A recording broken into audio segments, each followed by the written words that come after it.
I want to give you some book ideas and recommendations for Summerween. Alright guys, Summerween is upon us. We have Gabby over at Gabby Reads is doing a Summerween event. We also have Carly over at the Pastel Bookshelf that is also doing a Summerween event. And I have written down all of the prompts, so I want to give you some book ideas for these upcoming events. We're going to start with Gabby over at Gabby Reads because her Summerween event is actually taking place before Carly's. So she has 5 prompts. Gabby's first prompt is to read a book at night or a book in the dark. So you could do something on your Kindle, or you could pull out your book light and read a physical book. I also like to throw out the idea that you could listen to an audiobook at night, and some audiobooks can be truly terrifying at night if you find the right book. But for those who are looking for some short stories to read at night, spooky stories, things sit around the campfire. I grew up telling scary stories. So I want to start with scary stories to tell in the dark. I grew up reading these books when I was a kid. Absolutely loved them. I picked this up at a library sale, I think. I can't remember where I got a new copy of it. But this has some really good spooky stories. But if you're looking for more of adult spooky stories, I want to throw out there Dark Star's New Tales of Darkest Horror. And I ended up finding this at a dollar store of all places. It has 12 different short stories in here. And some of the authors of those short stories include Caroline Kepnes. She wrote the You series. We also have Stephen Graham Jones. He's got a story in here. Alma Katsu has a story. Josh Mallerman, and again, there's 12 stories in total here. This might be something good to read at night or in the dark. And the last one is Never Whistle at Night, an Indigenous dark fiction anthology. If you're looking for something a little different, I highly recommend this as well. And Stephen Graham Jones wrote the introduction. I really like the stories in this. The next book is a thriller or horror. So obviously, the possibilities are endless with this. This was my favorite thriller of 2025, and it's called Tell Me Something Good. It was actually a Target book club. Yeah, thanks for the permanent sticker that I can't get off. But it says, this is a story of the rich and the very poor, of an illegal auction with dire consequences, murder, past and present. This is a story of intertwined relationships and the silent ripples they leave behind, where love becomes a guiding force, revealing the lengths one will go to protect those they cherish. So I don't want to go into this too much, but as you can see, there we go. I tabbed the heck out of this book. I absolutely loved it. It was so good. Just like it says, it was a thriller. It was a murder mystery. It has so much depth and so much emotion. This is one of, if not my favorite thriller I've ever read. So I want to throw this out there. And it is by Court Stevens. Another thriller that I really liked was The Chain by Adrienne McKinty. I know that some people love this book and some people hate it. I thought it was really good. It says, the morning starts like any other. Rachel Klein drops her daughter Kylie at the bus stop and heads into her day. But then a cell phone call from an unknown number changes everything. On the line is a woman informing Rachel that she has Kylie bound and gagged in her back seat, and the only way Rachel will ever see her again is if she pays a ransom and kidnaps another child. So that's where The Chain comes in, because she has to pay the ransom and kidnap another kid to get hers back. So how far will a mother go? Really good. I really liked it. So those are just some options. New to you author. So this author was new to me last year, and I have since read almost all of her backlist because I absolutely love them, and they're short and they're quick and they're just fun reads. And that is Wendy Dalrymple, and this is one of her books, one of her latest releases. It is Bedrot Baby, and it is just, it says her life is falling apart, literally, and it is all about this lady. And think of the book, do you guys remember the story Thinner by Stephen King? It's kind of like that, only she literally starts falling apart. So this is really good. It comes in at 192 pages, so this could fit under a new to you author if you've not read her before, or you could use this as pink on the cover, or you could use this as the less than 200 pages prompt. So lots of options with this.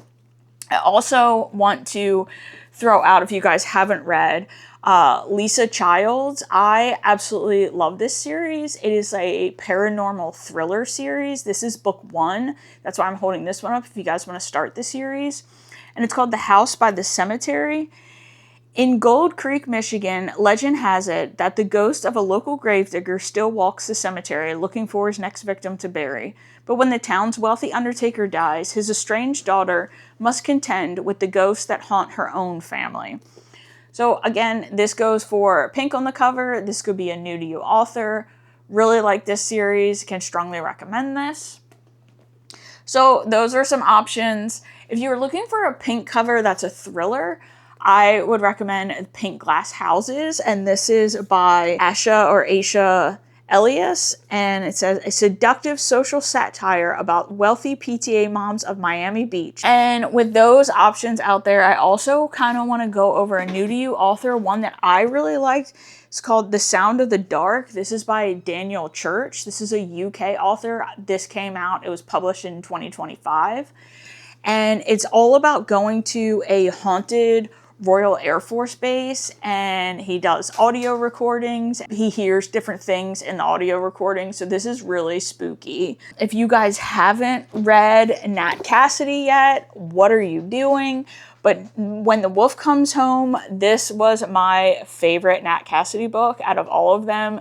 Really good. This girl, she's down on her luck, having a terrible day, and then she finds this young boy cowered down, hiding, and something awful, unhuman, human, what in the heck, but something is trying to kill this little boy, so she takes him and they are on the run from this beast. So really like this. If you haven't read Nat Cassidy, start with this book. It is excellent. All right, so those are lots of possibilities for Gabby's Summerween. Read in the dark, a thriller or a horror, a new to you author, pink on the cover, and less than 200 pages. Now I want to go over Carly's summer reading, Summerween. I think she's calling it Summer Scream. Really cute idea she came up with. I'll put a picture right here, a tic-tac-toe board with all of the prompts. She gives you an opportunity to do more than just read and still be successful on her tic-tac-toe board or bingo board or whatever you want to call it. There's 9 prompts in total, so you can do however you want to do. Hers is running from July 13th to August 13th, so plenty of time to get this stuff done. So like my shirt, her first prompt is a pastel, as she says it, or how we say it in the US, a pastel cover. So again, for a pastel cover, we could go with, just like we had for Gabby's, Pink Glass Houses. This is a very, very beautiful cover. Or another, if you're looking for a thriller, S.A. Cosby's one of my favorite thriller authors. Blacktop Wasteland is a really good, it's action, gritty, noir kind of thriller. So this could be a pastel cover. The next one says a carnival or fairground. So I've read 2 books and I loved Hyde. I thought it was so good. I know that a lot of people don't like it, but I love it. These kids, they're in this amusement park and something's after them. Is it a person? Is it a monster? We don't know, but I really, really like that. So Hyde is a good option. And then I recently read Drop, and that is these kids go to this amusement park and they're on this roller coaster ahead of the grand opening, and it doesn't end well, so I'll just leave it there. Another carnival setting one is Joyland by Stephen King. I have not read this book. I have seen the cover. I've picked it up at the library, but I've never actually checked it out and read it. So I can't say if it's good or not, but that's another possibility. I'm sure you can Google and find tons of others, but those are the ones that I have to offer you guys. Next is a haunted house. My favorite haunted house book is The Exorcist House, and I read this last year. It is so good. You might be able to find it on Kindle Unlimited. This was really good, really spooky. This will be one that I recommend you reading in the dark because it will scare the crap out of you. So that's my haunted house. But also, if you kind of want to cheat, we could go back to The Sound of the Dark. And again, this is a haunted Air Force base that he goes to. It's obviously inoperable now, but another option for haunted house if you kind of want to cheat the system a little bit there. So again, if we want to cheat the system on haunted house, I recommend The Store by Bentley Little. Think about like a Walmart type store and something bad is happening inside of there. It says no refunds, no exchanges, no exit. Juniper, Arizona is an off-the-map desert town the retail giant called The Store has chosen for its new location. It has everything you could possibly want under one roof at unbelievable prices. But this place demands something of its customers that goes beyond brand loyalty. At The Store, one-stop shopping has become last-stop shopping. So again, I really like this. Bentley Little, if you haven't read his books before, this would be a good new-to-you author for Gabby's read as well.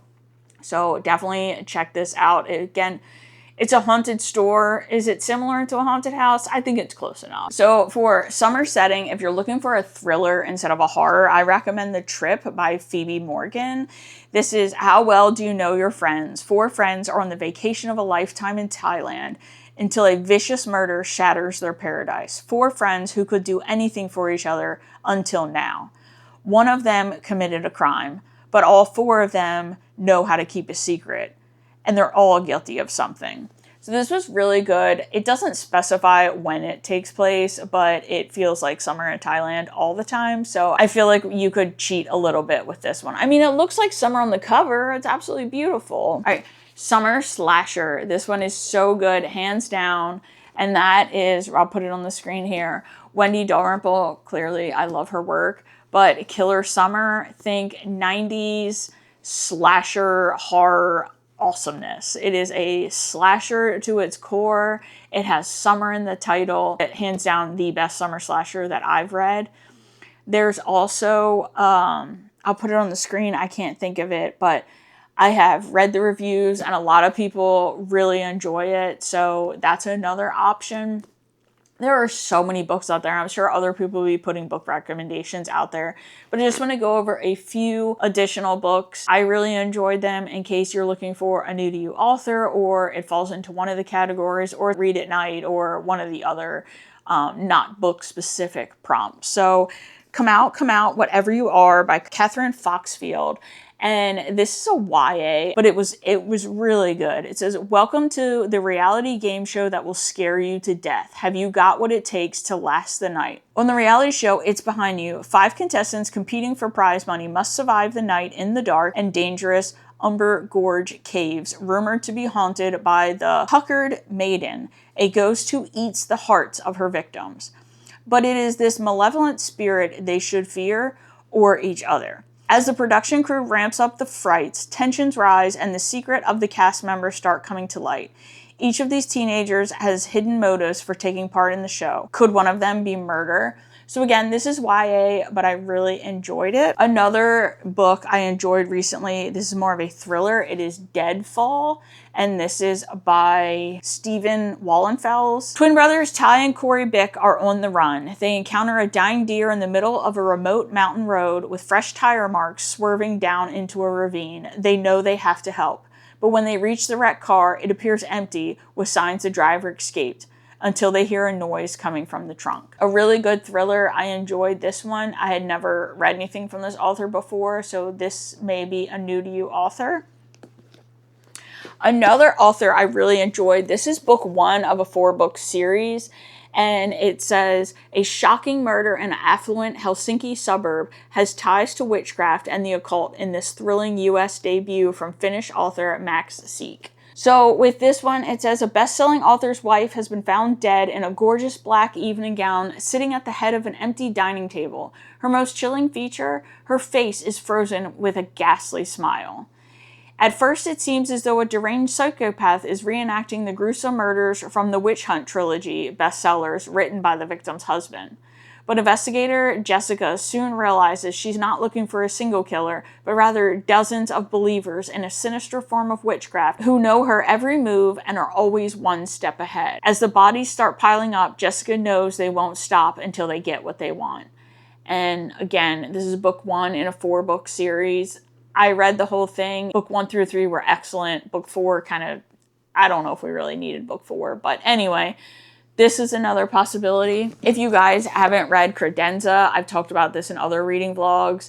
This is really good. This is really short. It's just over 200 pages. Another good short horror story, if you haven't read it, is Confessions. This is translated from Japanese. It is about a school teacher and her students actually murdered her daughter, and now she's out to get revenge. My jaw was on the floor when I was reading this book. It was really, really good. So if you haven't read it, definitely pick this up. The last book I want to put on this list takes place at Halloween, but there's only a few mentions, so you can really read it anytime, especially during Summerween. I think it would be excellent. The author kindly sent me an arc of it, and I absolutely loved it. It's a good for her revenge story. Think about how, if you remember Beetlejuice, when the couple, they go to the afterlife office and they learn how to live in the afterlife now that they're dead. This woman, she wakes up because she was nearly beat to death by her husband. She sees a infomercial for call if you need help. And so she calls this number. They say, meet me here. And they take her to this store, if you will, where she can buy a psychopath to handle her problems if she wants. And it kind of goes through and it tells the story of why each of the psychopaths are there and what they did in life to earn their spot. And it, just like it says, it's 20% off your demon at Halloween. So she gets 20% off discount if she decides to pick a psychopath to handle her problems. Really fun time, but it did get to be a bit of a gory mess. Don't think it's all laughs. It's a lot of dark. It's just a really good book. Just read it. I believe it's on Kindle Unlimited as well. So that's it. Those are the prompts. I hope that I have helped you find some book recommendations, whether you read them for Summerween or you just pick them up on your own. I hope to join you guys for Summerween. Let me know what you're planning on reading.